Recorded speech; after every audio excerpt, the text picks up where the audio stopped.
The Kid's Cat Book by Tomie de Paola. Are you Granny Twinkle? I saw your sign and came for a free kitten. Oh, come right in. What type of kitten do you want? I've more than one kind. Come and see.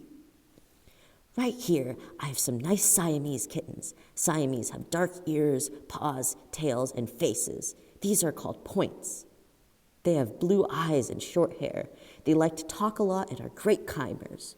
There's a story that Siamese cats were once the royal property of the king of Siam. They were trained to guard the royal palace. Some people say their meows were louder than barking dogs. Others say that the Siamese cats walked the palace walls. If anyone tried to break in, they jumped on their backs. Look, those kittens have no tails. They're Manx kittens. They come from the Isle of Man in the Irish Sea. They have arched backs, which gives them a short, round look.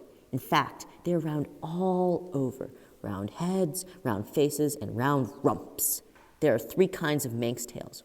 Rumpy, which is no tail at all. Stumpy, which is a tail only 1 to 5 inches long. And longy, which is a whole tail. Manx cats have short front legs and long back legs, and sometimes they hop. Once, people thought they were part rabbit. Oh, and here are some fluffy Persians. Persians have long, shiny fur, round eyes, and big, bushy tails. They were brought to Europe in the late 1500s by travelers from Persia. They were very rare for a long time. Persians loved to lounge around. They'd rather take a nap than catch mice. These kittens have curly hair like poodles. Yes, they are called Rex cats. They are very rare and have a special kind of coat. They look as though they just have a permanent wave at a beauty parlor. Even their whiskers are curly.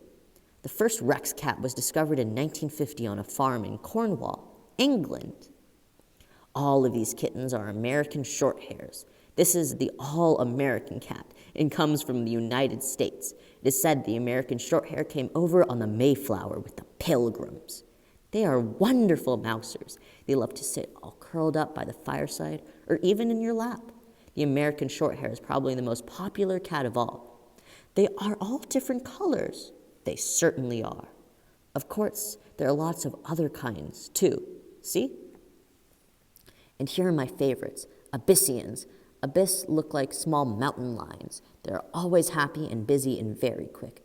Abyss have large ears, and even the grown-ups look and act kittenish. They have soft, silky coats and small bell-like voices, and they are so affectionate. Many people call Abyssinians the cats from ancient Egypt. Did they have cats way back then? Oh my goodness, yes! Some experts think the cat was tamed by 3,500 BC. The ancient Egyptians were the first people to keep cats for pets. They also worshipped cats as gods. Because cats could see at night and slept curled up like a crescent moon, the Egyptians believed that the cat saved the world from darkness. There's a story about that. Would you like to hear it? Oh yes, I love stories. Every night, when the sun set, it had to travel through the underworld before it could rise again. The great serpent, Apep, lived in the underworld. Every night, the serpent would try to swallow the sun. If it did, the earth would be dark for the rest of time.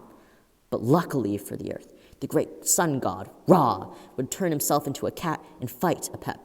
Every night, he would chop the serpent into pieces with his sword. And when the sun rose again in the morning, the earth knew that Ra had won his battle once more. When I went to the museum, I saw a statue of a lady with a cat's head. Ra had a daughter who had a cat's head, and she was called the goddess Bastet. All the Egyptians loved and worshipped her. That's why the Egyptians loved their cats. In fact, when their cats died, they buried them all wrapped up in linen strips. They put them in the best mummy cases they could buy. They put the tiny mummy mice and other food in the tombs and cemeteries too. This was so the cats would have something to eat in the underworld. The Romans found cats in Egypt, and as they conquered the world, they brought cats with them into Europe. At first, cats were considered very rare and very helpful. They caught lots of mice and rats, but as cats became more common, they became less valuable.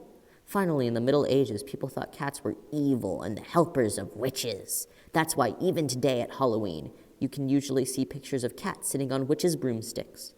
Many cats were killed in the Middle Ages until the Black Plague came in the 14th century. The plague was brought by black rats from Asia.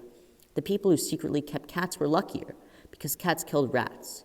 So laws protecting cats were made. Once more, cats began to increase in numbers. Then cats became important again, right? Right. In fact, in England during the time of Queen Victoria, many painters and writers put cats in their pictures and stories. There were pictures of cats curled up by fires and in the laps of boys and girls, and even cats looking out of windows. Painters wanted to show that cats and happy homes went together. Cats were in many stories, too. Here are some pictures of famous story cats. I know some of those stories. Are cats hard to take care of? My goodness, no. Cats are meat eaters, but they need more than just meat. They need a well-balanced diet high in protein and fat. They need 4 times more protein and fat than dogs. So never feed dog food to cats. It's a good idea to ask your vet what the best diet would be. Kittens should be fed 2 small meals twice a day. Adult cats should be fed 1 large meal once a day. When a mother cat stops feeding her kittens, they no longer need milk. They do need lots of fresh water, though. If a cat is an inside cat and doesn't go outdoors, it will need a litter box. Cats are very easy to housebreak. Put the kitten in the box and scratch its paws in the litter. Do this a couple of times. Your kitten will never make a mistake, as long as the litter box is kept clean. Cats like to sleep in strange places. When a new kitten or an old cat comes to live with you, it should be examined by a vet. The vet will make sure it's healthy and doesn't have fleas, ear mites, or worms. The vet will also give it a shot. If your cat doesn't eat or play or act like itself for a couple of days, it might be sick. Don't give it people medicine. Call the vet. Come back and see me again sometime. Goodbye, Granny Twinkle, and thank you. Look what I've got. No way! Only one, dear.